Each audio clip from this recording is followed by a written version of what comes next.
কৃষ্ণ জয়গুৰু শংকৰ। এয়া আমি উপস্থিত আছোঁ গোলাঘাট জিলা শাখাৰ শ্ৰীমন্ত শংকৰদেৱ সংঘৰ ৭২ সংখ্যক বাৰ্ষিক অধিৱেশনস্থলীত গোলাঘাট জিলাৰ ব্ৰহ্মপুত্ৰ আঞ্চলিক শাখাৰ ব্যৱস্থাপনাত এই অধিৱেশন ভাগ অনুষ্ঠিত হৈছে। এয়া অধিৱেশন উপলক্ষে সাজু কৰি তোলা হৈছে এটি খুব সুন্দৰকৈ নামঘৰ। এয়া পতাকা বেদীত গোলাঘাট জিলা শাখাৰ কেইখন আঞ্চলিকৰ নাম সম্বলিত ফলক আঁৰি থোৱা হৈছে।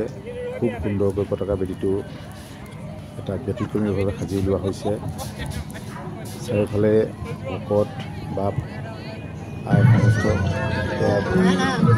আঞ্চলিক শাখাৰ কালি জয়ন্তী স্মাৰক। আমি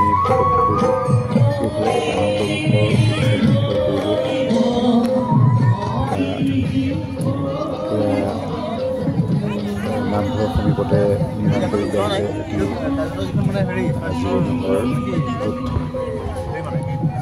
বাপাসকলে কিছুক্ষণ জিৰণি ল'ব পাৰে।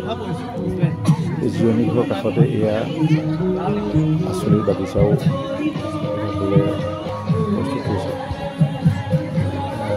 ভাগৱত সাংস্কৃতিক সহযাত্ৰাৰ কাৰণে এখন গাড়ীত সুসজ্জিতভাৱে এখন নাৱৰ ওপৰত ময়ূৰযান সাজি তুলিছে।